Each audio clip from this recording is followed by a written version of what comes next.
2 wrongs never make a right in this world।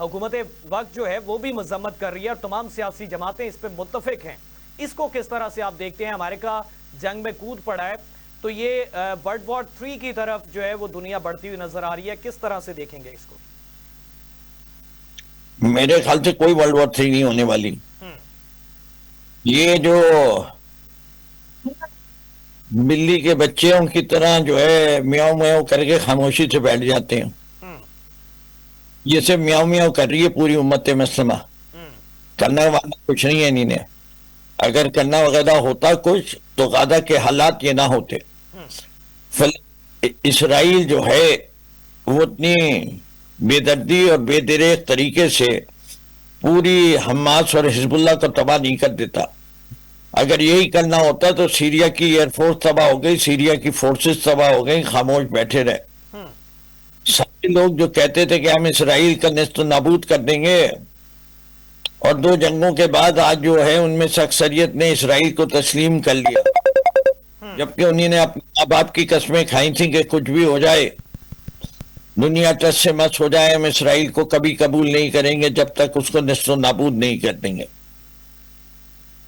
وہی مصر کے جمال عبد الناصر کی تقریریں سن لے، شاہ فیصل کی سن لیں، اردن کے شاہ حسین کی سن لیں، حافظ الاسد کی سن لیں، عارف کی سن لیتے عراق میں، بعد میں صدام کی سن لیں. یہ ساری تقریر اویلیبل ہیں جتنے اسرائیل کے ہمسایہ ملک ہیں. کس نے کیا کیا 1967 کی وار کے بعد؟ کتنے سال ہو گئے؟ 33 24 58 سال کے اندر اسرائیل مضبوط سے مضبوط ہوتا گیا، زمینوں پہ قبضہ کرتا گیا، فلسطینیوں کو بے دخل کرتا رہا. اور ابھی یہ جو حماس نے آخری اٹیک کیا اور اس کے بعد جو یہ پچھلا 1 سال گزرا ہے، یہ تمام امت مسلمہ کے لیے شرم کی بات ہے کہ نہ ان بچوں کو امداد مل رہی ہے. غزہ میں بھوک و افلاس کا عالم ہے. ہم بڑے مزے سے اپنی زندگیاں یہاں گزار رہے ہیں، ہماری حکومت نہ مظاہرہ کرنے دیتی ہے اور کہتی ہے ہم فلسطینیوں کے ساتھ ہیں. کیا عجیب ساتھ دینے کا طریقہ. اسی طرح ایران کے ساتھ ہیں. کیا ایران کو ہم اپنے طیارے بھیجیں گے، اپنے پائلٹ بھیجیں گے جیسے ماضی میں آپ نے اردن کے لیے بھیجے تھے؟ نقوی صاحب وہ ڈونلڈ ٹرمپ صاحب کا کیا کریں گے جن کے لیے نوبل جو امن ایوارڈ جو ہے پرائز جو ہے اس کا اعلان کر رکھا ہے، سفارش کر دی تھی پاکستان نے، اس کا کیا کریں گے؟ پھر ان کو کیسے ناراض کریں گے؟ یہ دیکھیں اس پوری ایپیسوڈ کے اندر سب سے اچھی بات کیا ہے، ڈونلڈ ٹرمپ نے بھی وہی کہہ دیا جو عمران خان کہتا ہے. آپ پوچھیں گے تو کیا ہے؟ ڈونلڈ ٹرمپ نے کہہ دیا کہ میں ان سے بات ہی نہیں کرتا جن کے پاس اقتدار نہیں ہے. اس لیے اس نے جو ہے D G I S I سے بات کی اور فیلڈ مارشل سے بات کی. نہ بلاول کو آنے دیا، نہ اسحاق ڈار کو آنے دیا، نہ شہباز کو بلایا، نہ زرداری کو بلایا. ہے نا کمال؟ ڈونلڈ ٹرمپ کو تو نظر آتا ہے امریکہ میں بیٹھ کے، اور ہمیں پاکستان میں جب ہم کہتے ہیں کہ ہم انہی سے بات کریں گے جن کے پاس اتنی طاقت ہے تو لوگوں کو اعتراض ہوتا ہے. تو ڈونلڈ ٹرمپ جو ہے وہ اس وقت ساری دنیا کو کٹ پتلی کی طرح نچا رہا ہے، اور فیلڈ مارشل صاحب سارے سیاستدانوں کو کٹ پتلی کی طرح نچا رہے ہیں یہاں پاکستان میں. تو نقوی صاحب جو بیان سامنے آیا مارکو روبیو کا کہ جو ممالک مذمت کر رہے ہیں وہ ریالٹی میں ہمارے ساتھ ہیں، اور وہ یہ بالکل اس بات پہ متفق تھے کہ امریکہ جو ہے وہ حملہ کرے ایران پہ اور یہ حملہ ہونا چاہیے. تو یہ سٹیٹمنٹ جو ہے یہ کن کن ممالک پہ لاگو ہو سکتی ہے آپ کے نقطہ نظر کے مطابق؟ پاکستان نے بھی مذمت کی ہے، دیگر اسلامی ممالک جو ہیں وہ بھی مذمت کر رہے ہیں، اور بین الاقوامی سطح پر بھی کافی ملکوں کی جانب سے مذمت کی گئی ہے. تو یہ متفق والا معاملہ ہم نے وائی اسپیکولیٹ مقصد ہے، ساری چیزیں خود بخود وقت کے ساتھ عیاں ہو رہی ہیں، آپ کو اسپیکولیٹ کرنے کی کیا ضرورت ہے؟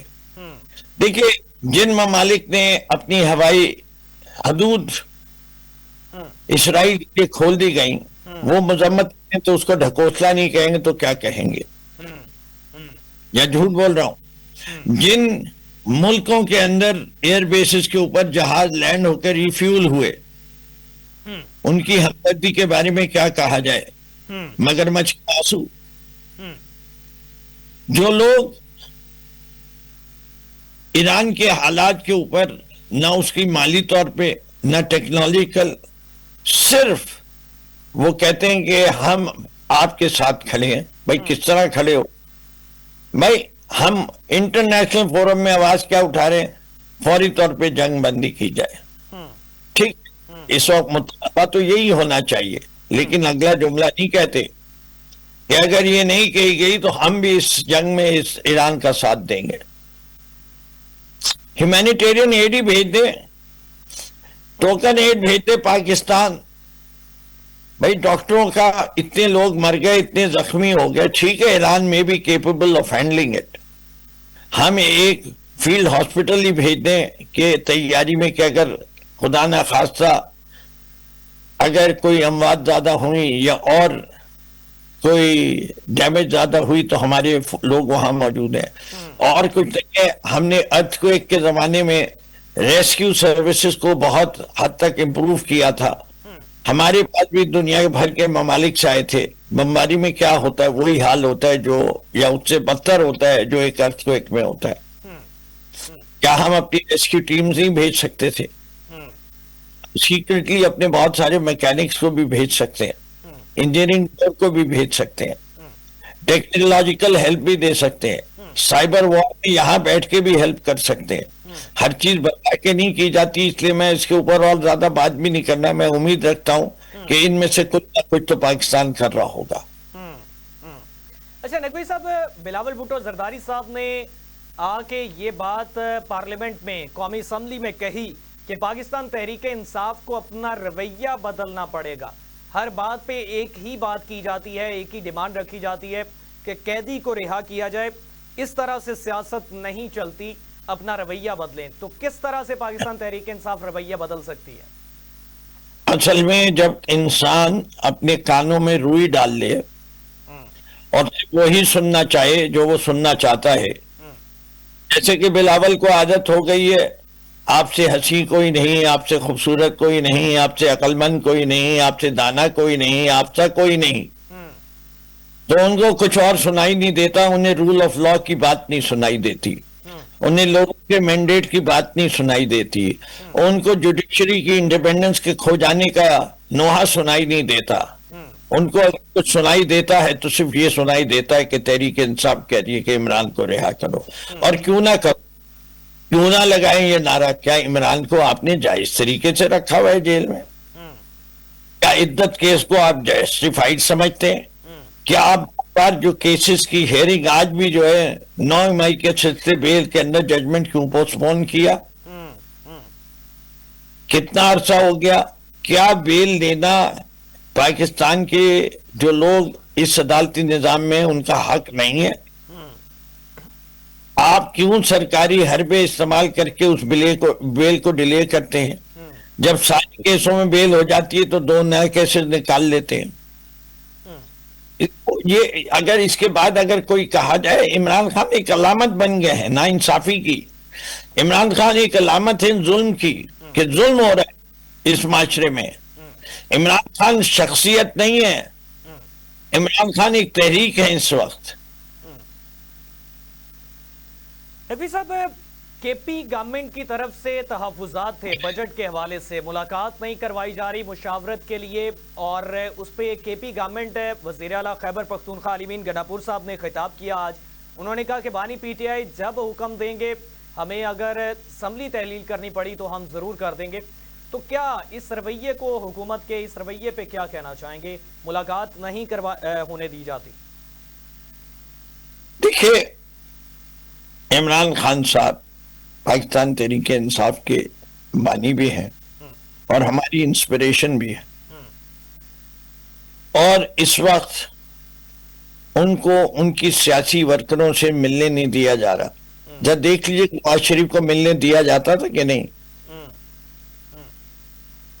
نواز شریف صاحب کے تحفظات تھے کہ کلثوم نواز صاحبہ کے ساتھ ملاقات نہیں کرنے دی تھی آخری ایام میں بھی، آخری وقت میں بھی. ارے بھائی سیاسی اس کے اندر ان کی بیٹھکیں لگتی تھی صبح سے لے کے شام تک. کچھ مخصوص لوگوں کے ساتھ جرنلسٹ سے بھی ملتے تھے. کتنے لوگوں کے آپ نے دیکھے انٹرویو جنہیں انہوں نے کہا ہے کہ ہم نے 4 گھنٹے لگائے 5 گھنٹے لگائے. عمران کو اکتوبر سے پچھلے مجھے نہیں ملنے دیا جا رہا اور میرے جیسے بہت سارے سیاستدانوں کو نہیں ملنے دیا جا رہا. اور 12 ہم اڈیالہ جیل کے باہر کھڑے ہو کے 4 5 گھنٹے آ چکے. یہ جو ظلم و ستم ہے یہ جائز نہیں ہے. اس سے نفرتیں پھیلتی ہیں, اس سے پولرائزیشن بڑھتی ہے. ایک چیز والی وعدے رہے, چاہے کوئی بھی اقتدار میں ہو اور طاقت میں ہو, اگر آپ پاکستان میں ترقی چاہتے ہیں تو پاکستان میں سب سے پہلی کیا چیز چاہیے؟ سیاسی استحکام. جب تک سیاسی استحکام نہیں ہوگا انویسٹمنٹ نہیں آئے گی. جب تک انویسٹمنٹ نہیں آئے گی ترقی نہیں ہوگی. تو سیاسی استحکام لانے کے لیے پولرائزیشن کم کرنی پڑے گی. پولرائزیشن کم کرنے کے لیے آپ کو رول آف لا بھی لانا پڑے گا اور اپوزیشن سے بات بھی کرنی پڑے گی.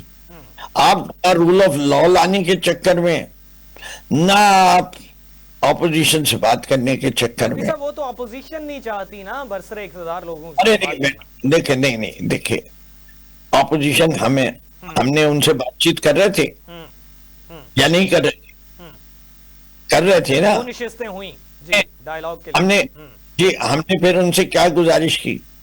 ہم نے کہا کہ آپ جو ہے ہمارے سینیٹرز کو سینٹ میں آنے کی اجازت دیجیے, اس سے کہ یہ ان کا آئینی اور قانونی حق ہے. اسپیکر نے آرڈر پروڈکشن آرڈر ایشو کی, کیا ہوا اس کے ساتھ؟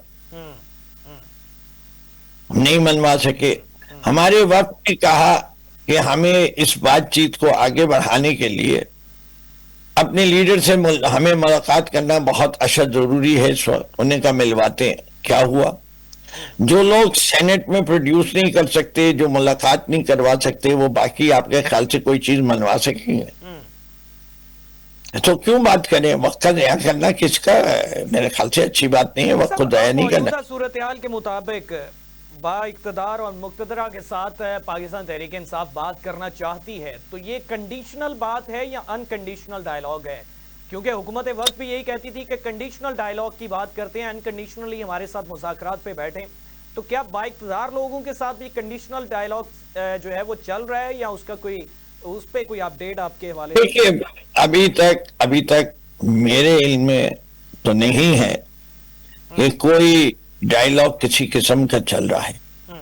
البتہ بہت سارے لوگ کنسرنز ریز کرتے ہوئے جی وہ مائنس عمران خان کی بات بھی ہوئی تھی اور اب یہ کہہ رہے ہیں کہ الیکشن نہیں ہوگا اتنے عرصے تک, اور یہ کہ کیا گارنٹی دے کہ جی عمران خان صاحب جو ہے وہ ظلم و ستم نہیں کریں گے, بدلہ نہیں لیں گے, وینڈکٹیونیس نہیں دکھائیں گے, اس کی شورٹی چاہیے, اس کی گارنٹی کون لے گا, اس کی وارنٹی کون لے گا. یہ ساری سوشل میڈیا ٹاک ہے. ایکچولی پاکستان کی ضرورت کیا ہے؟ دونوں پارٹیز کو, ہمیں بھی اور ان کو بھی, آگے بڑھ کے بیٹھنا اس پہ ہے کہ سب سے پہلے پاکستان اور پاکستان کے عوام اور پاکستان کی ترقی. اور جب تک آپ ایک نظام کو آپ نے چن لیا ہے, اس نظام میں آپ کو طے کرنا ہے آپ نے آئین کے مطابق چلنا ہے یا نہیں چلنا, اور دوسرا کیا ہے جمہوریت کے علاوہ کوئی اور راستہ ہے کہ نہیں ہے. اگر یہ کہا جائے کہ جی ہم تو آئین کو تبدیل کرنا چاہتے ہیں تو پھر یہ اسی طرح کا ہوگا جیسے ضیاء اللہ لائے تھے, مشرف صاحب لائے تھے, ایوب خان لائے تھے. یہ آئے اس کے بعد دیکھتے ہیں, لیکن وہ آئینی تو نہیں ہوگا, وہ دھمردوس ہوتا ہے. دھمردوس کو سمجھتے ہیں ڈنڈے کے زور پہ, زور کے زور پہ, مانو یا نہ مانو گلے میں ڈال دو, اگل نہیں سکتے تم. تو وہ دھمردوس کرنا چاہیں کر لیں. ٹھیک ہے, بہت شکریہ. فردوس شمیم نقوی صاحب پاکستان تحریک انصاف سے ایڈیشنل سیکرٹری جنرل ہمارے ساتھ موجود تھے, ہمیں جوائن کیا. رضا نور صاحبہ ماہر قانون ہیں, تجزیہ کار ہیں. رضا صاحبہ بہت شکریہ, آپ نے قیمتی وقت دیا. رضا صاحب، بلاول بھٹو زرداری صاحب نے فوراً دورے کے بعد آئے ہیں، قومی اسمبلی اجلاس سے خیال جو ہے وہ خطاب کیا، اظہار خیال کرتے ہوئے انہوں نے کہا کہ بھارت سنتاس معاہدے پر عمل کرے یا جنگ کے لیے تیار ہو جائے. تو اس پہ دو ٹوک اعلان پاکستان کی جانب سے سامنے آ رہا ہے، اس کو کس طرح سے دیکھتی ہیں؟ اور اسرائیل اور امریکہ کے ایران پر حملے کی مذمت کی جا رہی ہے، اس کو کس طرح سے دیکھتی ہیں؟ کیا نقطہ نظر ہوگا آپ کا؟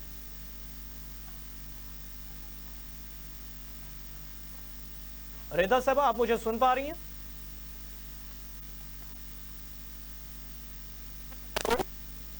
جی کنٹینیو کریے گا.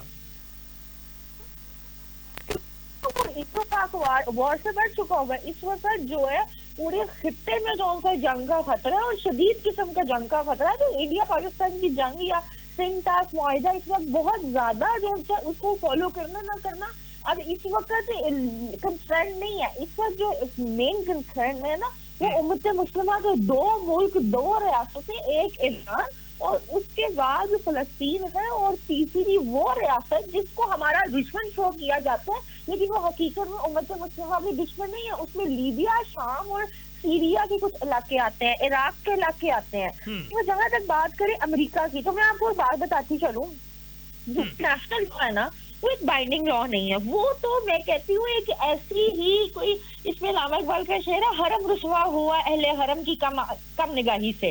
تو یہ جو انٹرنیشنل لا ہے، یو این چارٹر ہے، یونائٹڈ نیشن جو یو این جی بنی ہوئی ہے، یونائٹڈ نیشن سیکیورٹی کاؤنسل بنی ہوئی ہے، یہ تو ہے ہی یہودی لابی. ان کا مسلمانوں کی پروٹیکشن سے یا فنڈامنٹل رائٹ سے کسی قسم کا کوئی تعلق نہیں ہے. اس کی میں ایک امریکہ ایک پوری دنیا میں ایک مثال اپنی دیتا ہے کہ ہم فلائنگ بٹرس ہیں. فلائنگ بٹرس کا مطلب یہ کہ وی آر ابو دا لا. امریکہ یہ کہتا ہے کہ انٹرنیشنل لا ہم دنیا پہ لاگو کرواتے ہیں، ہم پہ لاگو نہیں ہوتا. اور یہ شرمناک بات تھی کہ امریکہ کا کام کیا ہے، دو ملکوں کی آپس میں ذاتی جنگ لگی ہوئی ہے تو وہ ایران پہ بمباری کرے. اتنی ضرورت انٹرنیشنل لا میں کسی قسم کی امریکہ کو نہیں ہے اور نہ ہو سکتی ہے. پر امریکہ یہ کہتا ہے انٹرنیشنل لا کو جسٹیفائی اس طرح کرتا ہے. امریکہ کا جو نقطۂ نظر ہے وہ یہ ہے کہ انٹرنیشنل لا امریکہ پہ لاگو نہیں ہوتا بلکہ امریکہ لاگو کروانے والوں میں سے. یہ سراسر غلط بات ہے اور اس بات کی کسی بھی قانون میں، نہ بین الاقوامی قانون میں جگہ ہے، یہ پوری دنیا میں کرٹیسائز ہوتا ہے. مگر اگر ہم تھوڑا سا آگے دیکھیں تو دیکھیں امریکہ کا، اسرائیل کا سپورٹر اگر امریکہ ہے نا تو ہمیں یہ چیز ماننی پڑے گی کہ امریکہ کا سپورٹر برطانیہ ہے. برطانیہ امریکہ کے خلاف نہیں جاتا. اگر آپ دیکھیں، اگر برطانیہ نے اعلان کیا تھا اپنی فوجیں بھیجنے کا، امریکہ نے اعلان کیا تھا اپنی فوجیں بھیجنے کا، تو برطانیہ نے اس چیز کو فالو اپ کیا تھا. اور اس سے پہلے بھی اگر ہم عراق کی سچویشن دیکھیں 2003 میں بھی تو برطانیہ اور امریکہ نے مل کے اپنی فوجیں بھیجی ہیں. تو یہ چیزیں شو کرتی ہیں کہ یونائٹڈ نیشن صرف اور صرف ایک یہودی لابی ہے جو کہ کسی بھی صورت مسلمانوں کو ترقی نہیں کرنے دیں گے. ایک یہ چیز ہے. اس کے برعکس اگر ہم دیکھیں کہ اس وقت اسرائیل اور ایران کی وار ہے تو میرا خیال میں اس میں جو میرا اوپینین ہے وہ یہ ہے کہ اگر پورے کی پوری امت مسلمہ یونائٹڈ ہو جائے اور ہر قسم کا ٹریڈ روک دے، کیونکہ دیکھیں ان کے پاس ہوگی ٹیکنالوجی، ضرور ہوگی، لیکن میں نے ہسٹری پڑھی ہے، میں نے تو یہ دیکھا ہے کہ ان کے پاس بھی بہت زر ہوتا تھا، بہت مال ہوتا تھا، دولت ہوتی تھی، گھوڑے ہوتے تھے، تلوار ہوتی تھی، پتہ نہیں کیا کیا ان کے پاس ہوتا تھا. اپنے زمانے کی لیٹسٹ سے لیٹسٹ ٹیکنالوجی ہوتی تھی اور مسلمانوں کے پاس صرف اور صرف چند ایک تلواریں اور 313 لوگ یا اس طرح کے کچھ لوگ ہوتے تھے اور توکل ہوتا تھا. اس پہ جو ان کا مجھے علامہ اقبال نے بھی کہا کافر ہے تو کرتا ہے شمشیر پہ بھروسہ، مسلمان تو بے تیغ بھی لڑتا ہے. تو مسلمان کو ٹیکنالوجی کی، راکٹ کی، یہ میں نہیں کہہ رہی، یہ قرآن پاک کہہ رہا ہے. ہماری جو پرانی جو تقدیر ہے وہ کہہ رہی ہے کہ مسلمان تو تلوار کے بغیر لڑتا ہے، وہ تلواروں کے ساتھ لڑتے ہیں. تو اس کے بعد راکٹ اور یہ ساری چیزیں جو اگر ان کی فوج بلال اگر ہم دیکھا گیا تو ایران اور اسرائیل کی فوج فوجی ان کی بات ایکول ہے. اسرائیل کی 15,000 کی ایران کی 15,000 کی آرمی اور اسرائیل کی تو آرمی ہے ہی نہیں. اور یہودی کتنے دیر پہنچے وہ تو ہم نے دیکھ لیا، اپنی آنکھوں سے دیکھ لیے ہیں، ان کے تو رونے نہیں کر رہے. تو اس کے بعد اگر دیکھا جائے تو میرا نہیں خیال کہ یہ مسلم کنٹریز جو ہیں اس وقت خسارے میں ہیں، بلکہ وہ اسٹرانگ ہے مسلمانوں کی، لیکن ہم مسلم رضا یونٹی صاحب، پہ فال پاکستان کر رہے ہیں۔ کہتا ہے کہ ہم کسی دوسرے کی جنگ میں نہیں پڑیں گے، اپنی سالمیت اور خود مختاری کے لیے ہم بالکل کھڑے ہو جائیں گے، لیکن کسی کی جنگ میں ہم شریک نہیں ہوں گے۔ مذمت کی ہے امریکہ کے اٹیک کی ایران پر، اور ایک اس سے پہلے والی جو ہے پیش رفت اس پہ ابھی تک وہ ریورس نہیں ہوئی۔ نوبل امن پرائز کے حوالے سے جو ہے وہ پاکستان نے ڈونلڈ ٹرمپ کے لیے سفارش کی تھی۔ بالکل، دیکھیں جہاں تک پاکستان کا یہ بیان ہے انتہائی اچھا اور سب سے زیادہ نیوٹرل بیان ہے، اور ہونا بھی یہی چاہیے۔ اور اسلام بھی اپنے بقا کی بات کرتا ہے، اپنی ریاست کے بقا کی بات کرتا ہے، اور اپنے علاقے کی بقا کی بات کرتا ہے، اور پاکستان کو ضرورت بھی نہیں ہے کہ وہ پڑائی جنگ میں پڑے، اس کا کوئی وجہ بنتی ہے پاکستان رہے لیکن گا تو رضا صاحب مسلمان دوسری رہیں گے۔ طرف مارکو روبیو صاحب کہتے ہیں کہ جو ممالک مذمتی بیانات جاری کر رہے ہیں وہ تمام ممالک اس بات پہ متفق ہیں ہمارے ساتھ کہ ایران پہ امریکہ کو حملہ کرنا چاہیے تھا اس قسم کا۔ دیکھیں ان کا تو کوئی بھروسہ نہیں، کبھی یہ کوئی بیان دے دیتے، ان کے تو بیانوں کی اب ویلیو نہیں رہی، کیونکہ ان کے بہت زیادہ متضاد بیان ہے۔ وہ ملک جس کے ساتھ آپ کی نیوکلیئر پہ جو ان کا نیگوسیشن چل رہی ہے، اور اس کے بعد انہوں نے جب راتوں رات حملہ کر دیا، تو اس ملک کی بات کا ہم بھروسہ کریں، یہ تو انٹرنیشنل ورلڈ میں ان کی کوئی حیثیت نہیں ہے۔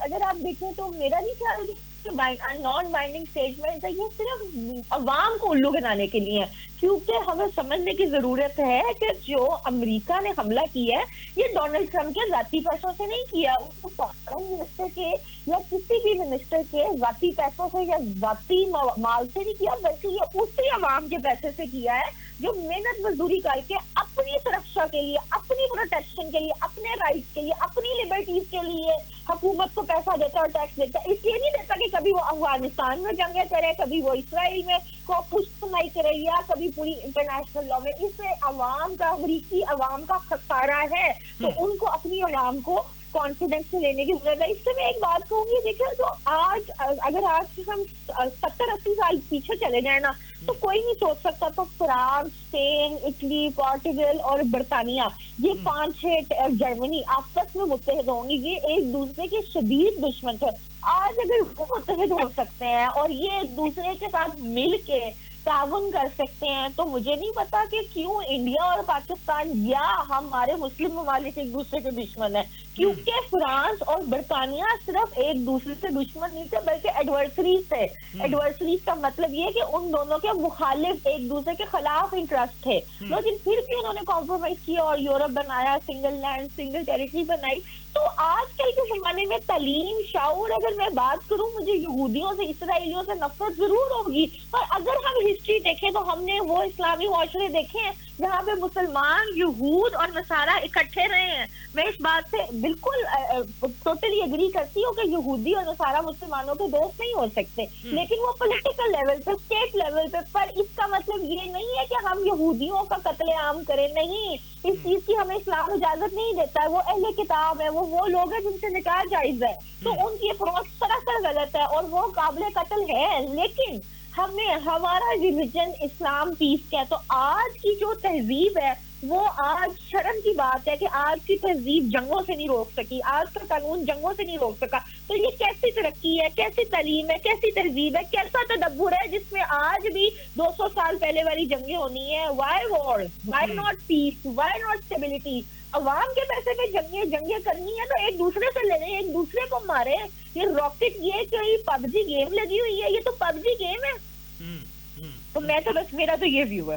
آلرائٹ، رضا صاحبہ، اگر ملکی صورتحال کے حوالے سے بات کریں تو پاکستان تحریک انصاف کے تحفظات ابھی بھی موجود ہیں۔ پاکستان تحریک انصاف کہتی ہے کہ ہمیں کنسیڈر نہیں کیا جا رہا ہے کسی بھی جگہ پہ، بانی پی ٹی آئی سے ملاقات نہیں کروائی جا رہی ہے، اور پاکستان تحریک انصاف کو مشورے دیے جا رہے ہیں کہ اپنا رویہ تبدیل کریں۔ تو اس کو آپ کس طرح سے دیکھتی ہیں؟ کے پی بجٹ والا معاملہ ہے، وزیر اعلیٰ خیبر پختونخوا اور پارلیمنٹیرین ملاقات کرنا چاہتے تھے بانی پی ٹی آئی سے کچھ مخصوص لوگ، لیکن وہ ملاقات نہیں ہو سکی، تو اس کو کس طرح سے دیکھتی ہیں؟ کیا نقطہ نظر ہوگا آپ کا؟ اگر میں لیگلی اور پولیٹیکلی بات کروں نا تو یہ غلط ہے، بالکل غلط ہے، اور رائٹ ہونا چاہیے، رائٹ ہے۔ اس چیز کو اتنا بڑھا چڑھا کے دکھانا، آپ کو دیکھیں اسی کے کول کہوں گی کہ وہ کہتے ہیں نا کہ جن باغوں کے مالی چلے جائیں تو ان کے توتے بہار کرتے ہیں. تو یہ کوئی اس طرح کی سچویشن ہے کہ جب آپ قانون کو فالو کرو گے نا تو پھر آپ کو پتہ لگے گا. یہ کچھ لوگ اگر بانی پی ٹی آئی سے ملاقات کرنا چاہتے ہیں اور وہ غیر قانونی طریقے سے یا غیر مؤثر طریقے سے کرتے ہیں اور ان کو ذرا بھی روکا جاتا ہے, میں مانتی ہوں تھوڑی بہت کشیدگیاں ہیں, لیکن اگر ہم پی ٹی آئی کی موجودہ لیڈرشپ دیکھیں تو آپ مجھے خود بتائیں کوئی ایک بندہ بتا دیں سوائے ٹک ٹاکرز کے, سوائے کوئی سیریس بندے کا جو تعلیم یافتہ ہو, تہذیب ہے بالکل ہے, لیکن جو پی ٹی آئی کا میڈیا فنڈ یوز کر رہے ہیں وہ اپنے مفاد کے لیے یوز کر رہے ہیں, جن کو کبھی شاید سیاست میں کچھ شاید سیاسی ان کی اگلی پچھلی نسلیں سوچ بھی نہیں سکتی تھی, تصور بھی نہیں کر سکتی تھی کہ وہ سیاست کا نام بھی سنیں گی, تو آج ان کو لیڈر مانا جاتا ہے. اور یہی وجہ ہے کہ آج ہماری ریاست بھی ناکام ہوئی ہے اور ہمارا یوتھ بھی ناکام ہوا ہے. پی ٹی آئی ایک انتہائی اچھی پارٹی ہے اور ان کا ہر قسم کا پولیٹیکل رائٹ ہے, لیکن عوام کو ایکسپلائٹ کرنے کا اس کی وجہ سے جب حکومت کا ریئیکشن آتا ہے یا لا اگر اپنی گرفت سخت کرتا ہے تو پھر میڈیا میں غلط کر کے فیکٹ کو ٹویسٹ کر کے کیا جاتا ہے. میں یہ نہیں کہہ رہی کہ پی ٹی آئی کے ساتھ جو ان سے تھوڑی سی میں مانتی ہوں غیر قانونی چیزیں ہیں, اور وہ جو لیڈر ہے پی ٹی آئی کے عمران خان صاحب, ٹھیک ہے, جو ہمارے بھی لیڈر ہیں, ان کو غیر قانونی طریقے سے رکھا گیا ہوا ہے اور ان کی پوری قید ناجائز ہے. پر دیکھیں وہاں پہ باقی لوگ بھی تو ہے نا جو ناجائز قید کاٹتے ہیں, ان کے ساتھ بھی قانون وہی سلوک کرتا ہے جو پانی پی ٹی آئی کے ساتھ ہو رہا ہے. اگر میں کہوں نا کہ یہ کوئی اسپیشل سلوک ہو رہا ہے یا جان سے غلط ہو رہا ہے تو ایسی بات نہیں ہے, عام عدالتی کارروائی ہے, اس سے زیادہ رضا صاحب اکارڈنگ ٹو لا کلاسز ہے نا, اے کلاس, بی کلاس اور سی کلاس, تو اس کیٹیگریز کے اکارڈنگ بھی وہ کہتے ہیں کہ بانی پی ٹی آئی کو جو ہے وہ اس طرح سے سہولیات میسر نہیں ہے وہاں پہ. یہ آپ کی بات درست ہے, لیکن آپ پاکستان کے ملکی ریاستی حالات تو دیکھیں نا, یہاں پہ کسی بھی قیدی کو کوئی حالات میسر نہیں ہے. تو اگر ہم قانون کی جلد سے ایکوالٹی آف لا کی بات دیکھیں نا تو کسی بھی قیدی کے ساتھ ایسا نہیں ہوتا. جو A class, B class, C class ہے نا, ان سب کو بلو ڈگنیٹی رائٹ مل رہا ہے, یہ سب قیدیوں کا مسئلہ ہے. لیکن بانی پی ٹی آئی کے ساتھ کے زیادہ برا سلوک نہیں ہو رہا, وہی سلوک ہو رہا ہے جو باقی قیدیوں کے ساتھ ہوتا ہے, جس کی ہم شدید مذمت کرتے ہیں. موجودہ صورتحال کے مطابق رضا صاحبہ بجٹ آ چکا ہے اور پاکستان کے عوام مشکلات کا سامنا کرتے ہوئے نظر آتے ہیں. پیٹرول کی قیمتوں میں اضافہ ہو جاتا ہے, اسی طریقے سے بجلی کے بلوں میں اضافہ ہوتا ہے, اور مہنگائی جو ہے وہ حکومتی دعوے مختلف نظر آتے تھے, لیکن ان ریالٹی گراؤنڈ ریالٹیز کچھ ڈیفرنٹ ہے. پاکستان کے عوام مطمئن نہیں ہیں, تو اس کو کس طرح سے آپ دیکھتی ہیں؟ کیا وہ عوام دوست بجٹ ہے یا پھر مہنگائی کا بجٹ بڑھتا ہوا نظر آ رہا ہے؟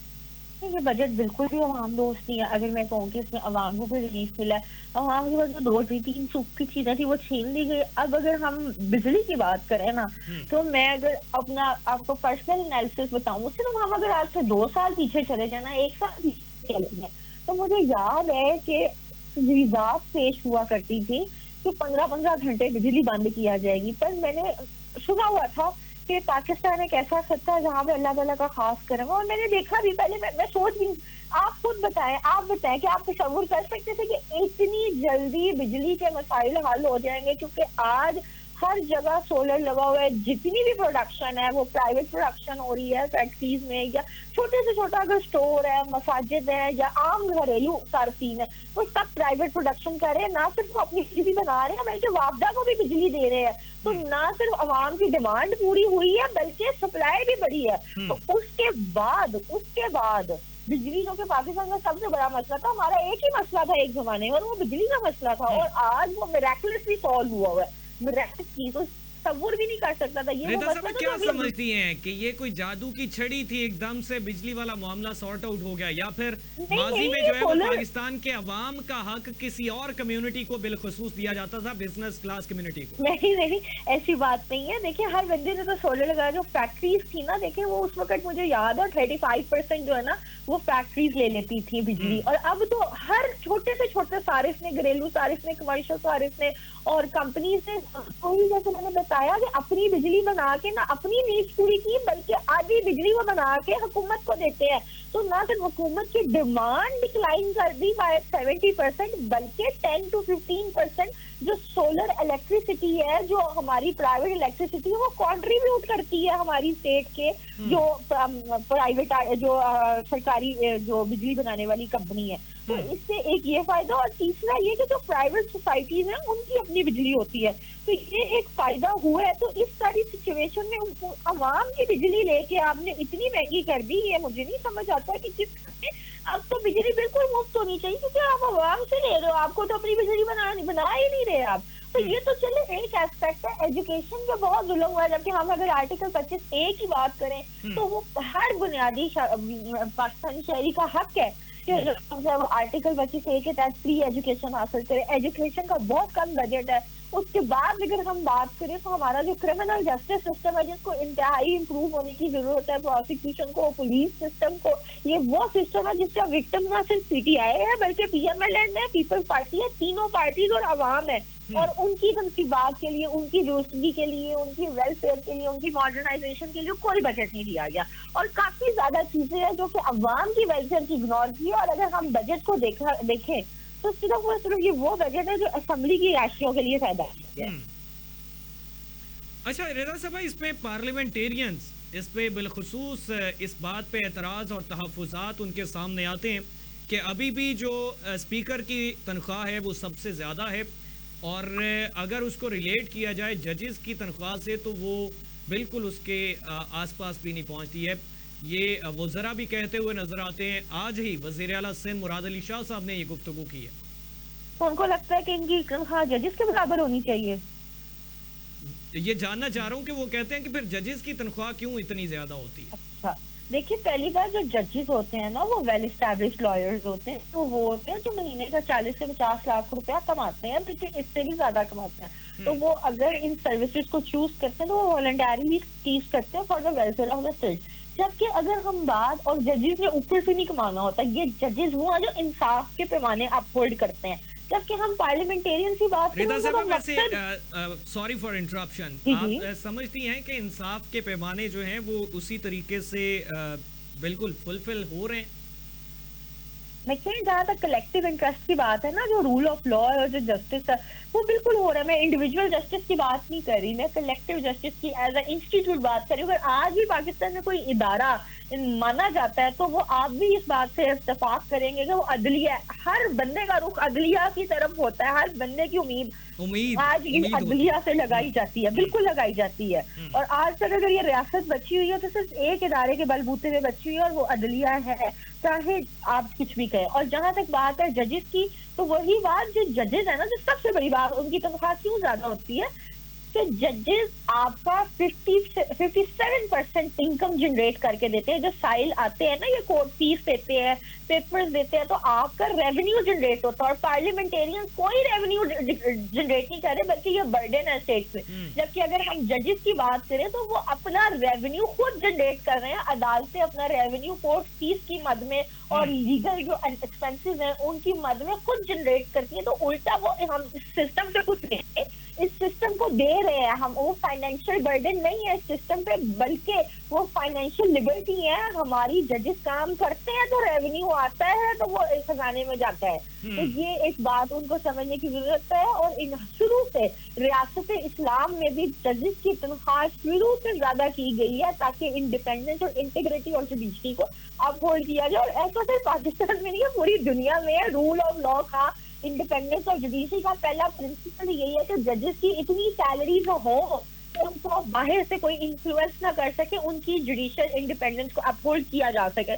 تو اس کے بعد پارلیمنٹیرینز کا اعتراض بہت زیادہ بے بنیاد ہے. اور جو ججز ہیں, اگر آپ کوئی بھی نارمل بندہ عدالت میں آ کے دیکھے تو آپ, اگر باقی ملکوں کا تو نہیں میں کہوں گی, لیکن اب پاکستان کے ججز صبح سے لے کے شام تک کام کرتے ہیں اور رات تک کام کرتے ہیں. اور آپ نے تو دیکھا ہے سپریم کورٹ ہمارا آدھی رات کو کھل جاتا ہے, لیکن اس کے باوجود 1000 نمبرز میں جو ہے وہ پینڈنگ کیسز ٹھہرتے ہیں پاکستان میں. ورک لوڈ بہت ہے نا, وہی تو بات ہے. Criminal justice system, police system, حکومت کا کام ہے نا ٹھیک کرنا, ججز تو نہیں نہ کر سکتے. وہ کہتے ہیں کسی اور کا کام ہے, وہ ٹھیک کر کے جتنا دیتے ہیں ہم وہ چلا لیتے ہیں, باقی وہیں پہ رہ جاتا ہے.